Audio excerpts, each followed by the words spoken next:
Halo, assalamualaikum warahmatullahi wabarakatuh. Jumpa lagi ya sama saya Sitanisi Deso. Gimana kabar sobat semua? Baik-baik saja ya. Oke, di tanganku ini ada HP gaming ya. Jadi buat teman-teman yang gamer sejati pasti tahu ini HP apa. Wow, keren ya. Di sini ada keterangan Republic of Gamers. Biasa kita lebih kenal ROG ya. Oke, jadi datang customer ya bawa HP ini kondisi mati total. Kita akan coba cek ya. Saat saya coba cas itu nggak ada konsumsi arus sama sekali. Kita coba yang bagian tengah ya, kan ada dua. Nah, di sini pun juga sama ya, nggak ada konsumsi arus. Saya coba pindah ini, masih tetap ya nggak ada konsumsi arus. Nah, ini bilang pemilik tiba-tiba aja mati ya.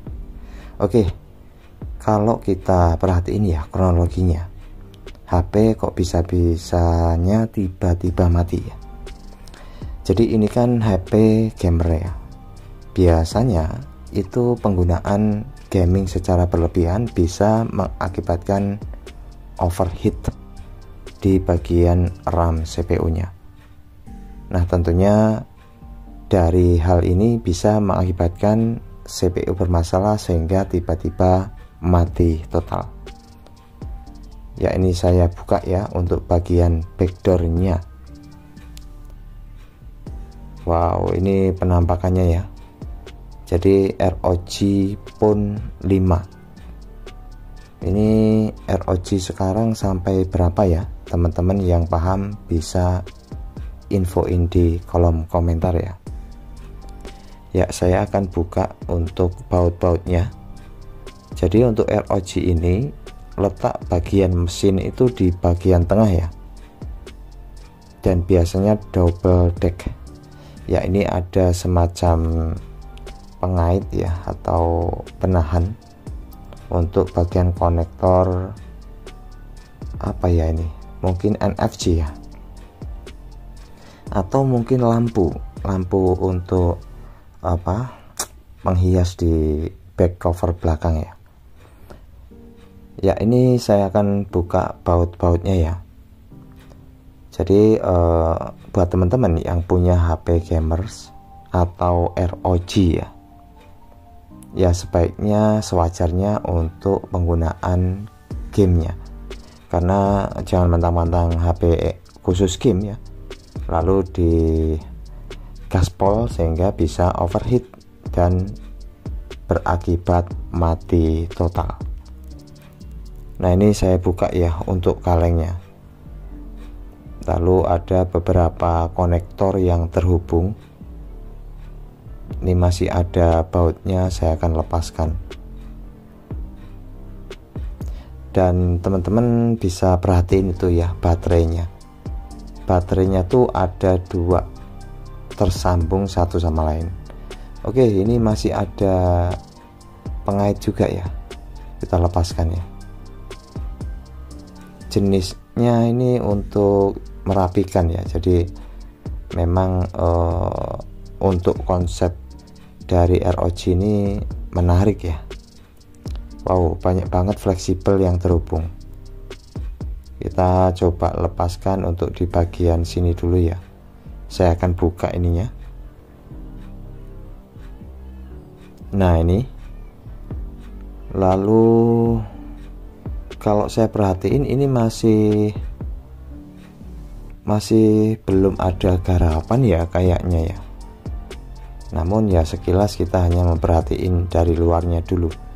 Kita akan coba angkat ya untuk di bagian mesinnya.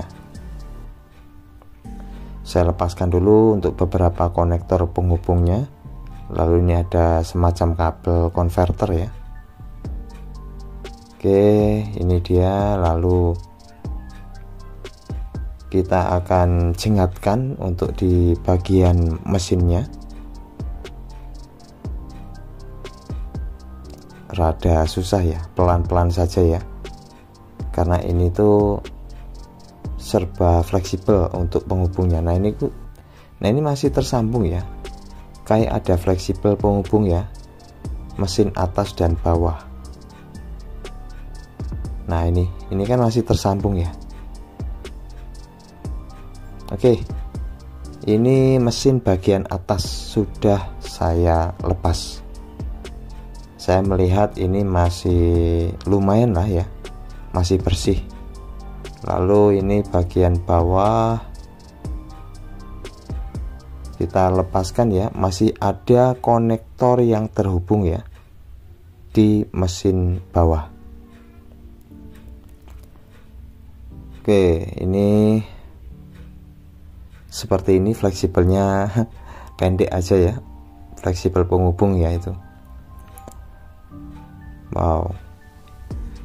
Jadi untuk baterainya sendiri ini double ya. Jadi kalau misalnya satu itu mAh-nya itu 4000 kan berarti 8000 mAh ya. Tapi saya nggak tahu pasti nih baterai berapa mAh. Nah ini saya lepaskan, kabelnya pun masih ada tersambung ya, fleksibel. Jadi di mesin bawah ini kayaknya mesin yang paling utama ya. Nah ini kita akan coba jengatkan. Untuk mesinnya masih ada baut yang mesti kita lepaskan ya.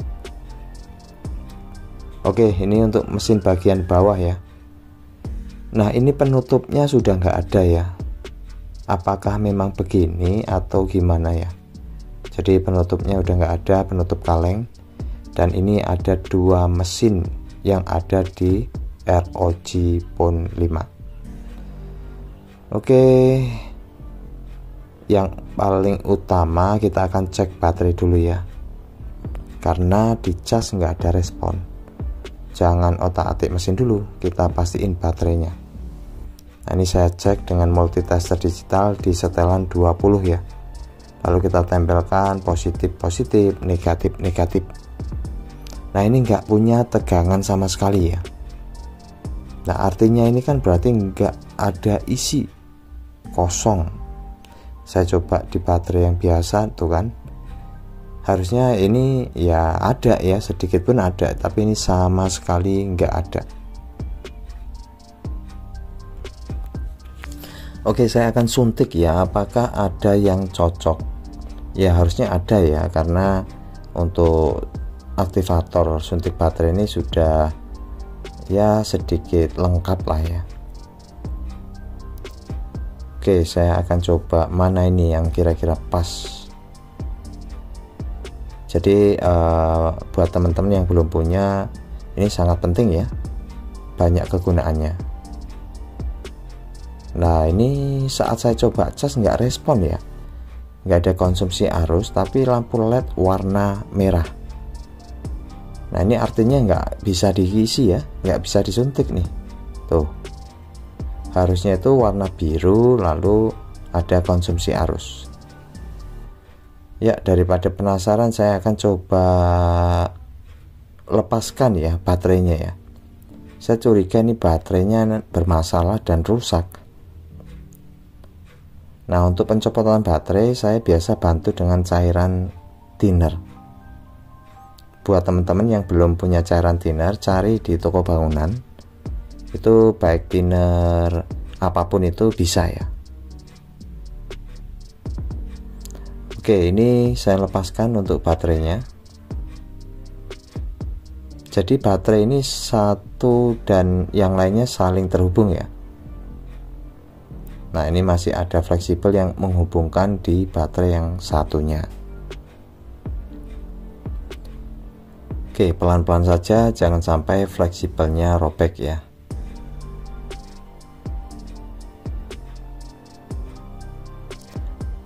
Oke, ini kelihatannya baterainya belum pernah diangkat sih, karena masih lengket lem bawaannya. Ya pelan-pelan saja. Nah biasanya untuk kasus ROG ini permasalahan itu RAM CPU ya, tapi ini kita sudah dapati baterainya pun sudah rusak. nggak bisa disuntik. Nah, ini kelihatan kan masih rapi ya, jadi ya nggak ada kondisi setelah masuk air atau yang lainnya. Jadi kayaknya sih memang kita pastiin dulu baterainya ya. Cuman masalahnya ini baterai ini rada susah ya teman-teman. Saya pernah nyoba di toko offline ya, toko spare part terdekat tuh nggak ada stok. Lalu saya coba cari di marketplace tuh ada, tapi harganya bikin kaget ya, 450 ribuan. Tuh kan, saya coba cek tegangan, nggak ada tegangan sama sekali. Wow, ini gimana ya caranya? Ini saya suntik dengan power supply pun nggak ada ngefek sama sekali. Biasanya saya kejut ya, kalaupun nggak bisa diisi itu saya kejut tegangan 12 volt dengan power supply, tapi itu nggak ngefek ya. Oke, saya melihat untuk di bagian mesin masih kondisi tanpa ada tingkat korosi. Lalu yang ini pun juga sama, nggak ada korosi yang ditimbulkan dari air ya, artinya berarti ini masih aman. Kemungkinan ya, kita kan menganalisa hanya dengan melihat kondisi mesin ya, tapi yang jelas biasanya permasalahan itu di sini loh, di CPU sama RAM-nya. Itu sering banget ya untuk ROG. Bahkan dulu di saat pertama kali rilis itu belum setahun sudah mati total. Jadi sempat dikategorikan HP gagal produk, seperti itu sih info atau kabar yang pernah saya dapat. Ya simpelnya HP gacha ya. Oke teman-teman, saya menemukan ini kalau mau nyari baterai ada juga LCD include ya, copotan dan asli original itu 3 juta. Ya tentunya ini mesti konfirmasi pemilik ya, kira-kira ready apa enggak, karena saya nggak bisa tuh langsung ngoprek ke bagian mesin ya. Saya mesti pastiin ini baterainya pun sudah kondisi rusak ya, nggak ada tegangan sama sekali ya. Saya akan coba cek mesin ini konslet enggak sih, tapi saya memperkirakan sih enggak ya. Oke, saya balik. Nah kan di sini nyala, di sini enggak, artinya tuh enggak konslet ya, mesin aman ya, enggak ada masalah karena enggak ada indikasi masuk air, hanya tiba-tiba mati. Dan biasanya itu ya RAM CPU, cuman ini yang saya dapati baterai itu rusak, jadi ya saya nggak bisa ngapa-ngapain nih, mesti stokin baterai dulu lalu di analisa ulang kembali ya untuk kasus seperti ini ya. Jadi pesan moral yang ingin saya sampaikan, kalau teman-teman make HP gaming, gunakan dengan bijak ya, jangan ngepur, jangan gaspol, karena tentunya efeknya overheat dan jadinya mati total. Oke, itu saja ya. Mudah-mudahan bisa bermanfaat dan menginformasi buat teman-teman. Sehat selalu dan tetap semangat. Sampai jumpa. Bye bye. Assalamualaikum warahmatullahi wabarakatuh.